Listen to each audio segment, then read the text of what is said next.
Welcome to the A New Narrative podcast, where we discuss all things health and human design. I'm Sam Zagar, your projector guide and host.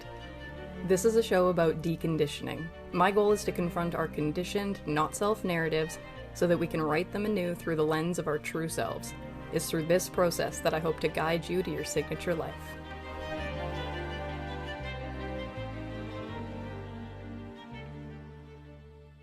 Carrying on. When I think about how it works that we fracture or I fracture parts of myself especially when I was younger, when a parent figure rejected a part of me or couldn't meet me in, an aspect of myself, how I would turn my back on that part of myself and reject it too.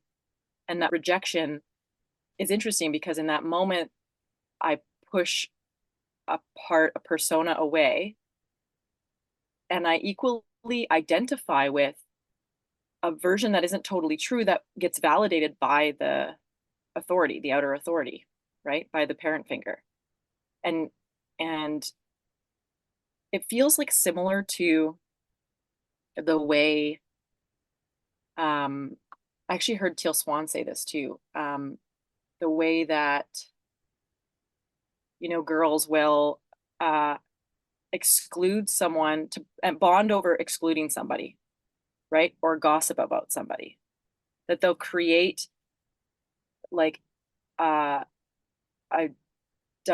dynamic of friendship on toxicity, on something that is pushing something away. It's sort of the same thing. It's like I, in the past, have kind of utilized that same mechanism within myself. And I think if we're going to clean up, sisterhood wounds and relating to each other, that we have to see that that's what we've done, because then we just play it out with other people as well. But that I sort of bond over bullying or rejecting or even just ignoring completely this part of myself that as a child served me, because of course I needed attachment over everything else. As a result, I abandoned authenticity to its like the authenticity that is whole, that is integrated. Not that there wasn't aspects of myself that were authentic. It's such an interesting thing that it really, when I feel it, it feels like a crystal. It's so multifaceted. Like being human is so multifaceted. And as I observe this over and over again, even in relationship to my daughter, I notice that I'm experiencing like as I'm reclaiming pieces of myself, they need to be seen. And sometimes that's quite dramatic or extreme, but it needs to be witnessed. Because if you think about a child, everything is magnified. Like there is no filter for it. But as an adult, you're not supposed to be so big or so expressive or so intense.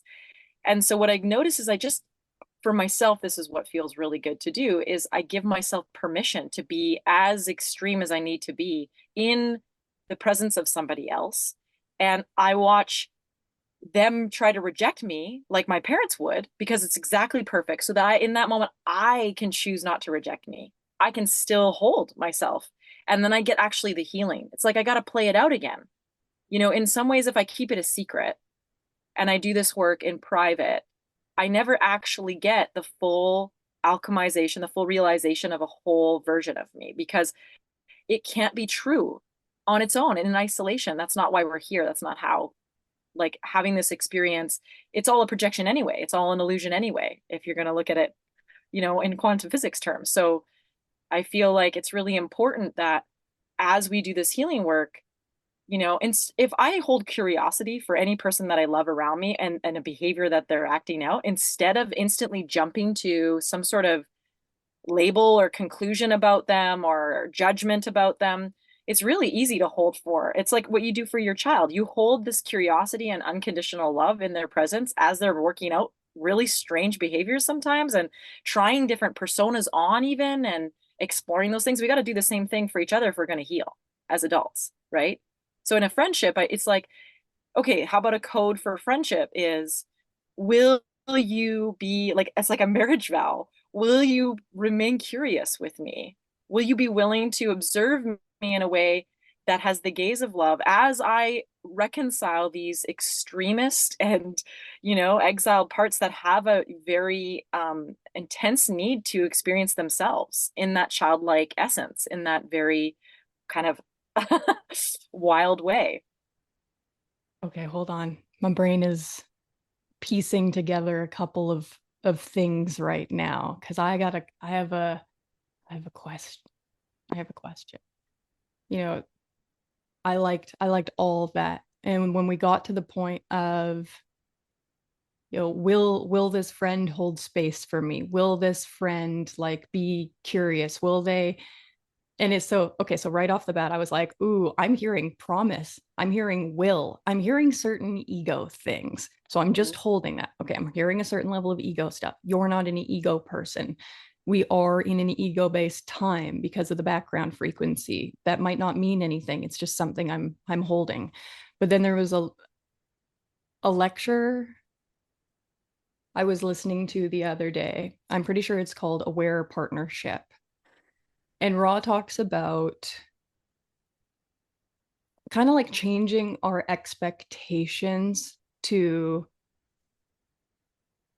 expecting whatever the other person is actually able to deliver or provide. And he makes a comment like, if somebody's hopeful, let them be hopeful. If somebody's critical, let them be critical. And in a way, I was like, ooh, this is, it's not like I need this. So someone bring what I need to me. It's I need this. Some people will be able to meet this in some ways. How will I discern which of the people around me is able to do that for me? Perhaps that's part of, where we go back to strategy and authority. Like, and I'm not saying that recognition is necessarily the projector word here, but maybe you have a response to the right person for you to hold that kind of space for you. There's something in your response to someone that signals to you like this is someone who's able to hold that kind of space for me. Like I what are the trial and error signals? that one for Pardon? sure. I trial and error that. It feels like I test out with, like, if I let that shocking part of myself come out with a person, then I get to know what's their reaction going to be. Are they going to be able to hold? Because there's a level of truth to some of the like creative, verbal expressions that come out for me out of sometimes nowhere, left field, it feels like. Um, yeah. I could definitely relate to that as a third line. I'm like, I also feel like I'm consistently not testing the people around me, but like testing the experience and then discerning through the information I'm made aware of whether or not this is the right place to do this or this is the right person for me or whatever. The Aware Partnership lecture is so good because it consistently makes me have to be so aware of the other, especially with like my design. I can be so self-centered because I'm innocent, I'm a right angle cross, I'm a single definition. There's so much about me that's very, very self-focused. But that Aware Partnership helped me remember that, there are things that I can ask. Like I'm at a place where I'm advocating for my needs and stuff like that. Like that feels like a development to my maturity in some way. And yet another development in that maturity is the acknowledgement that just because I have a need or I ask someone to meet that need doesn't mean they're able. They might say no, not because they're rejecting me, or they might have a no, not because they're rejecting me, but simply because they're not able or appropriate. Like if you've said to me before, which is excellent advice, sometimes we got to talk to our girlfriends about certain things and not take that to our partners. Like there's a feminine quality in some of the stuff that we need to process with each other without putting that on our partner. It kind of feels like that in a way where it's like not everybody can or should deal with everything. Like if you bring a problem to me, you're going to get willful support out of it, right? Like you come to me for what I actually am able to offer if it's in accordance with the needs that you have. So there's this cool level of like recognizing where the other is a benefit to us, and also almost like these qualities of not aloneness. Not everybody can meet each need. And I laugh because that train of thought originally is what made me polyamorous with my ex-husband. Not everybody can be like all that you require. And yet there was such a distorted lens on that too, how I thought like I needed to have all of these separate labeled relationships in order to be able to, it's weird, I want to say use people appropriately. I'm really big on the word use right now. The word use has become such a positive word for me because, as like my own personal expression, I want to be used well. Like I desperately want to be used well. And I don't know how even to describe that, but also being used well feels like being used for exactly what my mechanics make me. I'm a machine in a certain way with the fucking soul activation, basically. And I want to be used in a way that feels like somebody was able to recognize my purpose and welcome me into fulfilling that. And then I think, like, how are the ways in which I can be used to hold space for somebody, to be their friend, to have like, what does my what do my friends, what do my relationships need from me, and what's my actual gift and skill set in being able to show up and provide that for them. It's interesting because the more that I explore myself is, you know, we can never know what another person needs, which is why it's so important that we get clear on what we need and how we have certain gifts to share. And we just show up in that place of connection to ourselves so that we can share them. And it's none of our business how other people receive that, actually, because if it's truth for us and we are giving it from a place of like, yeah, just um authenticity, of connectedness, then um it's kind of none of our business how and what and where that person will take whatever we give. And I think it's why friendship's such an interesting one, because when you really look at the history of all your friendships, especially, I'm getting close to 40 here, and I've watched my friendships, certain ones stay with me longer, but it's only because we spend so much time living different lives for a while and coming back. um the ones that I stay really close to for a while, it's like we're both growing at the same pace, and then something changes and we're, ebbing away. I think it's a really natural, it's like a dance with everything around us. It's not really about, I think we can get too clung to each other or the person themselves instead of to the what I hope we be clung to in a way is like to the truth of our unfolding, to the truth of our evolution, to the truth of our growth. And in that, the offering to everyone around us that we could bring to the table is, a practice of curiosity and non-judgment, because we know what that does, regardless of whether or not we remain close or not, like the friendships remain in the same way they were before or not. That's not what that does. It just offers the possibility that there's peace in the dynamic. I think it's less warlike, it's less conflictual, when we actually, what you're saying to me is bring the focus in what's actually real, which is the only thing you have power or control or knowing over is yourself. I mean, we can all say we think we know what other people's needs are because you pick up different feelings, like, we're open emotionals, we can feel, and amplify the feelings around us, but that doesn't mean we know. We Fuck, I just don't are. know at all what people need unless they tell me. And even Exactly. then, most of the time, it's not that they're lying, but there's a good chance they still haven't actually dug down into what their actual need is. especially if it's on the surface. If they need something to in the outer world to change for them to be okay, you know it's not truth. The difference is when a need is true, it's like, hey, I'm claiming this for myself, and this is what it looks like.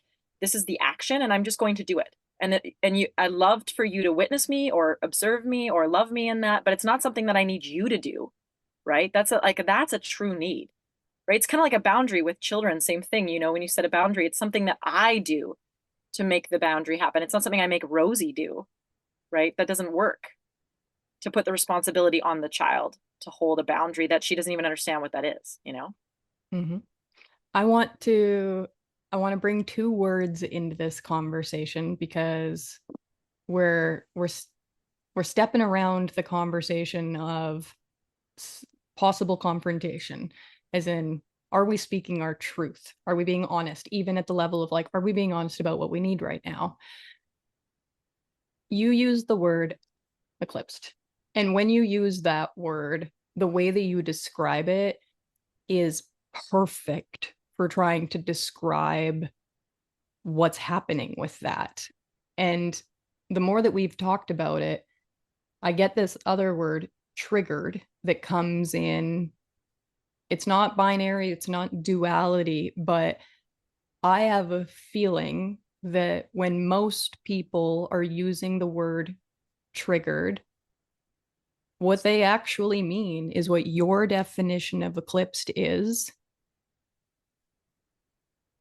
From my very, very loose perspective, because this is more your language than mine, but from my new playing with this perspective, my history of the word triggered, or my history of reading that word from other people, is I don't like what I feel and it's your fault. That's what trigger feels like to me. Like you did something to me. You triggered me. Like there's a bit of a blame, there's a bit of a guilt, there's a bit of a victim. Whereas when we've used the word eclipsed, it's like I'm eclipsed in this moment by. It feels empowering. It feels like there's personal responsibility rather than you did this to me. It's more like, oh, I'm recognizing my own block, my own stop, my own trauma, my own. Ugh. So I want to play with these words a little bit. So, what is your definition of both of these words? And was it anything close to what I was hitting on? Yeah, I mean, I Mia Tremblay was a teacher of mine. She, studied uh, Buddhism and meditation for a very long time, and she's a counselor, and she went into imago therapy. If you ever look at that technique, it's a very powerful way of moving through a communication process that allows for the individual to get to the inner child wound that's being projected. So we say in imago that actually 90% of what you're projecting onto the person in front of you, whether it's a parent or your partner or a friend, is the inner child wanting to be seen and play itself out. If there's anything but love, right? So if, or frequency of love. So anything that is like annoyance or frustration, or you can go into further, like you're really struggling in the relationship. It's coming from the, like you're saying, the victim that is actually an inner child wound that was a victim, but you are no longer a victim as an adult. You're just embodying that inner child state, right? And so she really guided me in that process of understanding and working with my inner children in a way that that word trigger actually, like, think about that. That's like a gun. Yeah, I mean, as that's in a like you violent. It's shot me. yes, it's actually still in the dynamics of there's a perpetrator and there's a victim, right?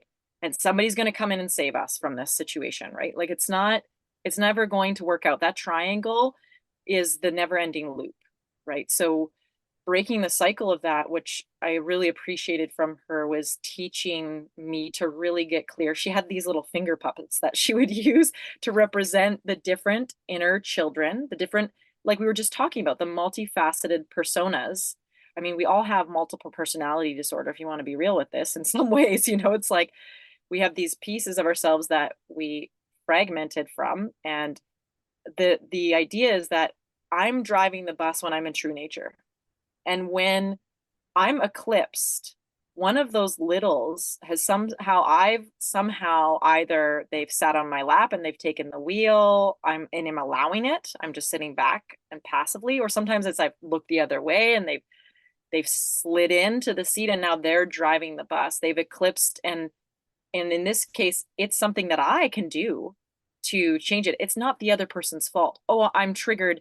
You did something. You triggered me, right? It keeps that and there can never, so when we are in a relationship and we're blaming the other person, there can never be reconciliation there.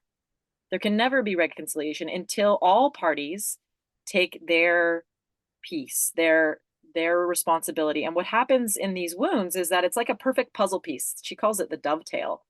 You know, my wounded inner child meets your version of a wounded child, and they're the like polar perfect opposite, and they find each other, and we actually have this experience to see it and play it out like a play, so that we can reenact what happened when we were young. And if we're willing to actually see it for what it is, which is a projection, when we're eclipsed of the past, that it is not the neither person's true nature, and love is not present in those moments, it's fear, it's rejection, it's all those qualities, then we we get empowered by the process of equally each individual doing their work and noticing, oh, I am eclipsed by this past self, and I can actually, like you were talking about before we started this, so you put it so beautifully into communicating how you have this matriarchal sort of presence that actually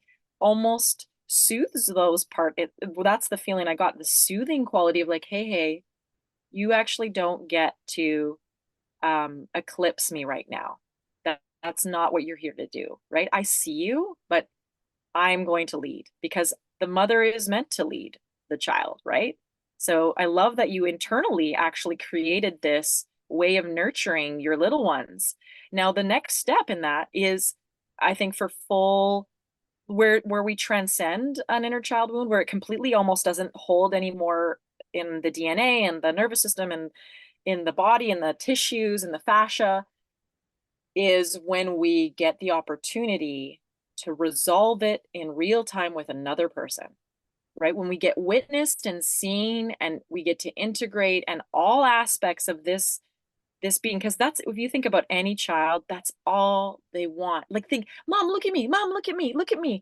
They want to be seen in every single part of themselves, in their pain and their joys and when they're falling, when they're running. It's like what we're here to do for those parts that were somebody in our past couldn't do that for us, we can do for ourselves to a certain point, but it doesn't heal completely or it doesn't transform completely until we do it with somebody else. And that's the part that I'm most curious about, is as much as I love having a relationship to my own inner children internally, I got to a place where I wasn't getting anywhere. Like, it felt like, micromanaging all these inner children internally is exhausting, which then means you have to remove yourself from other people more often.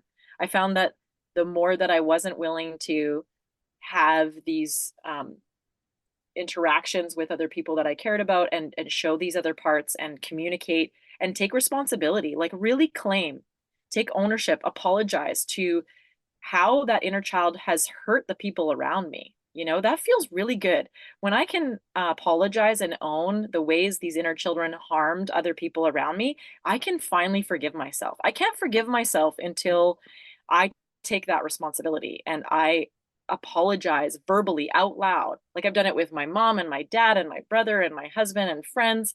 And sometimes they're not ready to receive it. Like, that's the other thing. I don't get a say in their process, but I do find that when you have a person, like my husband is so great for this. He's walked so many times through so many fires with me. He's so great at validating and empathizing with me. And I think I've done the same for him, that we literally can transcend pieces and they no longer hold the way they did. And they no longer even exist inside. I don't have to manage with my internal awareness all the time these other parts. Eventually I'm moving through the world a little less like easily triggered, so to speak, easily eclipsed. so much stuff I want to say to that. Let my brain suss out all of the different directions. I think because I'm predominantly a human design person, the strongest conversation that wants to come up is about the not self. And I'm going to talk something out for a second. And as I do this, I want to acknowledge to my audience, I am not medically educated. I cannot speak on whether or not somebody does or does not have an identity disorder. But I'm aware that most identity disorders come from a fracturing of ourself that is trauma-based, where some ways of identifying, maybe more gender-based, have a conversation about like whether or not people are born the way that they are. People with dissociative qualities or diagnosis are often not born that way, from my understanding. Something happens that makes them this way. So a curiosity of mine is to venture to wonder if we could look at the not self areas of the body graph. Let's start very rudimentary with undefined centers. What are the narratives of the undefined centers? Now we know that this is, a passenger in a vehicle. It's meant to be looking out the window. And we identified prior to this conversation that like I can recognize these younger, more traumatized, more juvenile, maybe less developed qualities of myself that come out, especially when I am fearful.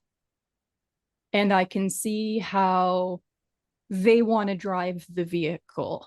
And I can also see how I've given them such power over time that when they drive the vehicle, historically, I couldn't tell that it was a not self or childish, undeveloped quality of mine trying to take over. If anything, she had put like a glamour or a mirage on us where she looked like the more capable version of me, which is why I let her drive. And yet, the more that I was awake to what my not self potential is, if the not self in an undefined center is one of my children that I have to watch over, I got 7 children that at any point want to run the show. They're afraid of what's happened based on their previous lived experience. I can recognize that if I'd never gotten the awareness of how to identify these voices, I would have only seen them as me, some version of me, but as me. And I likely would have given them more power, which they would have not done the right things with, because the only thing in me that should actually have the power is the authority. And the authority comes from the definition, which comes from the true self. I know reflectors, you're different in this conversation, but in my case, my splenic authority is part of my definition. That's the true self. So this true self in the back seat now is quite able to recognize when one of the kids is trying to like jump from the trunk to the middle to the front to grab the steering wheel. And she's almost got more of a like, she's not going to let it happen, but there's also like a compassion or a grace from this aware passenger who's like, hey, like, get back there. Like, we're all along for the ride. Yeah, you might be uncomfortable. No, we're not there yet. No, we're not there yet. Yeah, we'll be there eventually, but like, just chill out and play your video games, man. Like, and if I didn't have the awareness of human design to be able to identify those certain things, in the beginning of human design, I often talked about the panel. I literally just took all the not self voices and I made them the panel, and I made them the round table. I made them the knights of the round table. At one point, I made one of them Arthur. I made one of them the authority. I made one of them Lancelot, who was speaking to the authority. If you're, what is your sacral connected to? Because that's the one that's telling your sacral, like, yeah, we also support this or whatever, right? Like, I had to restructure the hierarchy of voices inside of me to recognize that there are these like not self undeveloped qualities, but there's still something I'm responsible for. I have a I think. question for you, actually. If you can go a little deeper for me in this, where maybe I have some, I'm still learning so much. Obviously, I'm a very beginner in human design. But at the same time, I just want to say how much it profoundly has given me permission to more honestly claim the aspects of me that are consistent Mhm. and equally, like you're saying, create a little bit of space between me and what wasn't necessarily that. However, one experience where it confuses for me internally, this is my experience. Um, my sun gate is gate 51, and it's in obviously an undefined ego, which I have 3 out of the 4 gates defined in that center as well. And for example, like my kiddo is a reflector, but she has the gate 45 to my 21. And I'm not quite sure what it, what happens, but it feels like with different people, it feels different. Like it feels like I experience myself differently in a way that there's now definition. Something's consistently there in the presence of this person. As soon as I'm away, it's not there, but it's now there. And so it's tricky because what what maybe wouldn't be there, this is where like, getting eclipsed by aspects of, like, when I'm by myself it's very clear, but obviously the interactions with other people and even like the transits that are going on at different times, it feels like, this is where it starts to get a little bit um more nuanced, more complex in a way that almost like rather than thinking about like what centers is coming from or what is the narrative from this part, I like to observe and simplify the physiological response for myself. It when I notice that um I'm not in my body fully, I'm not in my breath, or like voice changes, or I start to like sweat, or like these physiologicals, I notice I start to clench in my like pelvis, hold. I'm Mhm. like not letting myself acknowledge I have to pee or that I'm hungry even. These that's that I can say, oh, something's eclipsing me. But yeah, I'd love some clarity on that. If you can give me some, if you have a way of, I don't know, that it just feels like I get lost in that a little bit. I think one of the things I struggle with a little bit, I'll be honest, I think everybody in human design might struggle with this. Conditioning is such a big deal, and the nuance of where like the details in the body graph, like yeah, there's the ego, but then there's 4 gates coming off of it. There's 2 types of circuitry. What's the line activation? What's the color? What's the tone? What's is this an electromagnetic? Is this a compromise? Is this a dominance? Like there are so many questions we could answer about each person's conditioning.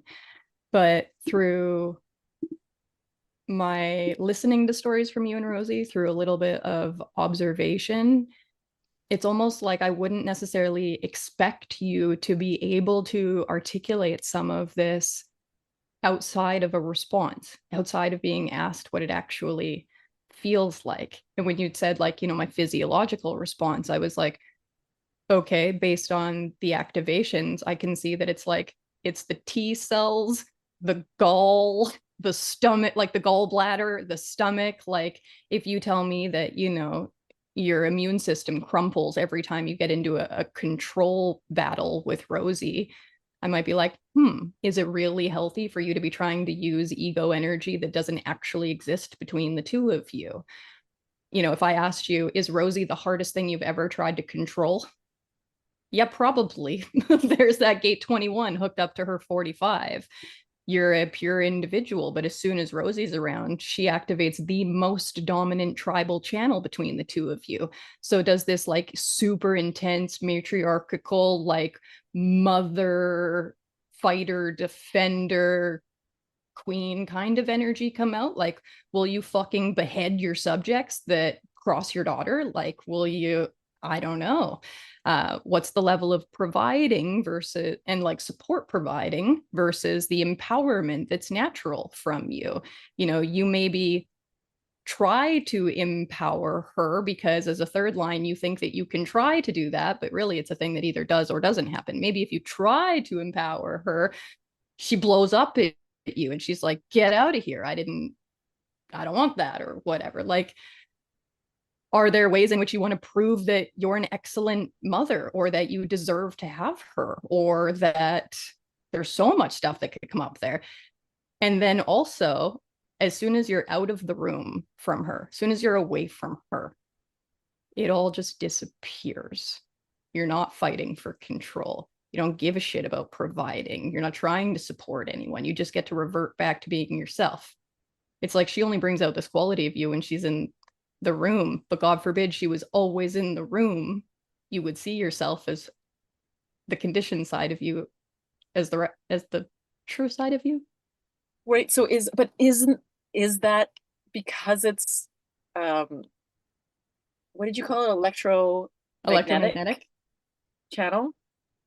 Is that just it feels so real because it's what's lit up and what's in that relationship and like you said, it does feel like all of those things occur in some ways, and it's interesting because what I can't discern is like because it's what's lit up and it feels so real in the relationship, how can I honor that realness, or do This I? is my question. What if it is real? Yeah.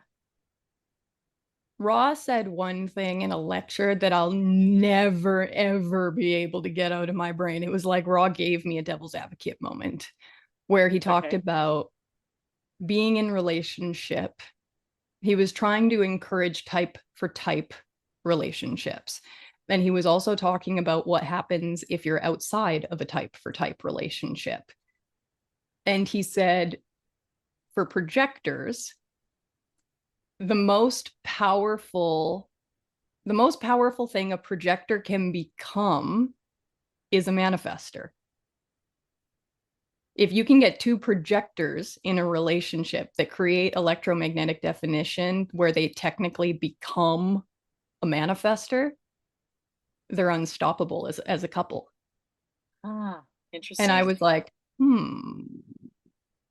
there's something here, Raw, that you've either like kind of pussyfooted around a lot of other lectures because sometimes there are things that they're true, but not everybody can handle the truth of them because they haven't gotten to a place to be able to actualize it. Like you can't tell a new person, like, go find another projector where you make an electromagnetic and now you're a powerful manifester.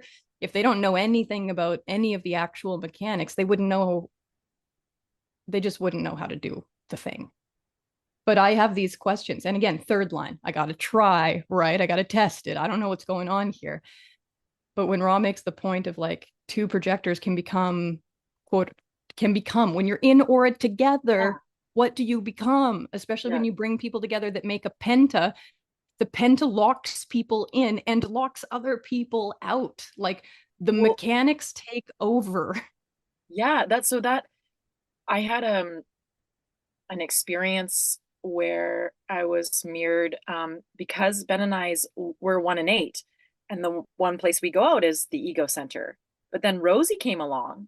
So we've been together for 14 years where this is the place and then Rosie's come along and she's on me 24/7.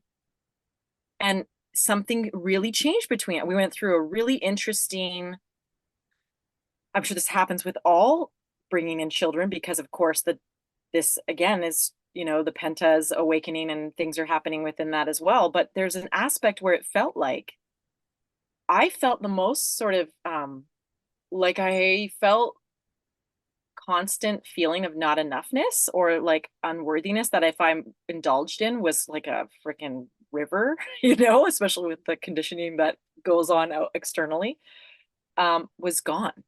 It felt quiet in that way, whereas Ben would get activated. Like it almost made him more anxious all the time around us. And it's still, I notice every once in a while, like if he's been away for, 10 days working or something or on a trip, he comes back to Rosie and I, there's a couple days where he's got a lot more insecurity around us, specifically around us. So it's curious because that was the place where, like, if you look at like the 1 and 8, that's where we would, exit out into the world together, separately, but together, you know what I mean? But now that's different when the three of us are together. That changes something, right? How does that, this is all the stuff, because like when you start going into this, the more interrelational dynamics of design, it starts to like, I don't know, I feel like it's so complex. This is one of those things where it's like the problem with never being alone. We often, like, I strongly encourage people in the beginning of human design to spend as much time alone as they can. We're like, we can be pretty aggressive, and I just mean like those of us who are radical in human design can be kind of assertive in saying like, sleep alone, eat alone, spend as much time alone as you can. Like, this is socially uncomfortable. It's weird. It's weird. We, in many ways, and I know that there's criticism from people who don't understand human design that want to think human design is a cult. One of the culty things I've heard is like, Ra wants to separate women from their partners, and he makes them go like stop sleeping with their partners right away. And I was like, Ra doesn't make anybody do anything. One, he's dead. Two, he lived with a generator who had like a separate wing to her house. Like, that's just fear talking. Obviously, when we don't understand something, we resist what we don't understand, unknown. like, being alone is such an important part of the process, but it's not a long-term part of the process because human design has no purpose without communion with the other. Nobody needs to know their own mechanics unless to know how those mechanics change in interaction with something else. We'd never need to know what we were if what we were wasn't something that was mutable. It can be changed. It's why we want to know about it, because we want to know when it changes. So you get into human design being like, I am not comfortable with what I am. I don't know how this works. I don't know what I am. I don't, ugh. You learn about it a little, and we mostly want people to learn by being alone so that you know yourself outside of influence. But as soon as you suddenly start to think, oh, I fixed myself, it's like, why don't you go back to the person you had conflict with last time and see if you've matured or evolved at all? Because it's shocking to realize that in many ways, we haven't. Like, you and I as third lines, we know that there's an uncomfortable trial and error process of we don't get things right in the beginning. Most people don't get things right in the beginning. In fact, a lot of people have a trial and error learning process, but some of us actually get to figure out what didn't work rather than just be hurt by it over and over and over again. It's interesting because when you share about, I spent so much time alone. My whole life, I've always been a bit of a, I would go traveling at a very young age by myself for a year, like I loved being alone. Still, my relationship, we've held those we're both pure individuals. There's a lot of space we give each other, always have. But then I had Rosie, right? And the thing is when you have a baby, breastfeeding, co-sleeping, I leaned into the truth of her needs in a way that I think, I feel grateful that I had a regulated nervous system enough to do as a mother and continued to, but how excruciating it was, because it felt like, not, I know there's a level of, the mother is a death and rebirth, the maiden dies, the mother is reborn. However, it also felt like, and still feels like, there's confusion in me because I'm with her so much, right? I've been very much like full on home with her, um, raising her myself. And in that process, it's like, when I do get alone times, it's like, oh, okay, yes, I know. But I spend the majority of my time with her. So this definition is on, and in some ways it's becoming me because I'm with her. Like, this is what's interesting about it. So then I almost become addicted to it. It's like, because I've now identified with that relationship, and I noticed that a few of the friends I've attracted have that specific open gate, the 45, which I didn't have before. They're like newer friends that I somehow am, attracted to that dynamic. I don't know if there's some insight into that as well, but it's an interesting thing. Like when a human has children, how much that inevitably changes you. But then when they leave, of course, then you go back to like leave the nest down the road, and are you always compromising then in the family? Like you can't just live alone when you have children. That's not, I still co-sleep with Rosie. I love it when I get a night of sleep to myself. It's like I never sleep so deep. And at the same time, I love that I can be there for my child. It meets some other needs inside of me to be available to her. Yeah, Okay. this is the most interesting part. This like motherhood time has like really thrown me for a loop. It's like I knew who I was.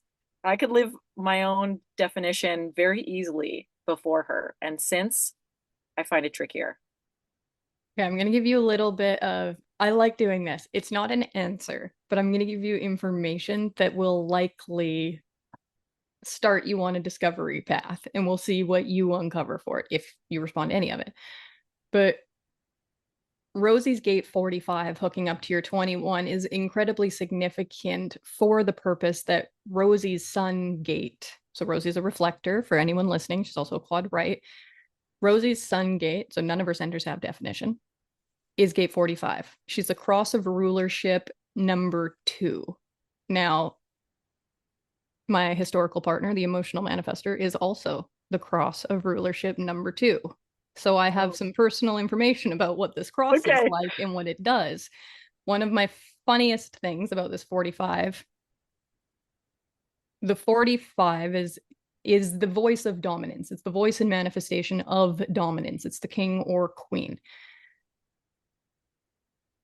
Kings or queens are tribal. They rule over territory.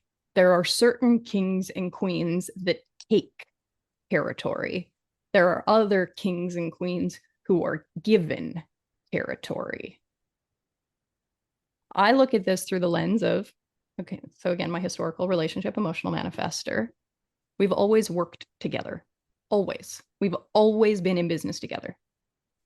And it's not even the point. Like he had a business. I was an employee. He didn't, I showed up at his work one day and I was his employee for a while. He's been in my business. When I started my herbal company business, he packaged face masks for me. He went out into the woods and collected plants for me. Within the human design business, he's silkscreen t-shirts for me. He's done a lot of things to expand my business, my influence, my reign. This is an interesting thing here. I would say between the two of us, like I would come across as the one having more or possessing more territory. And yet every time he's nearby, I'm like, would you like it? Like there's a natural submission that's like, please, sir, relieve me of this burden. Like I don't want to be dominant. That, yeah, sure, I'm tribal, right? But I don't want to be dominant. I want to be protected. I want to be cared for in many ways. When I look at Rosie with this 45, it's like someone's going to give her territory to rule. She doesn't have to be a manifester to have this incarnation cross. She can have this incarnation cross, and it says somebody's going to give her territory to rule. So think about the fact that she's born to be this like tyrant with space. What is her space that she has to rule over right now? Does she act like a territorial petty tyrant sometimes? Totally.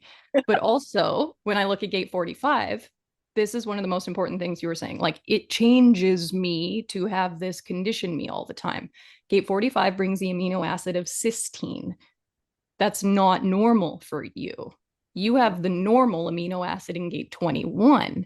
Rosie doesn't have the normal amino acid in gate 21.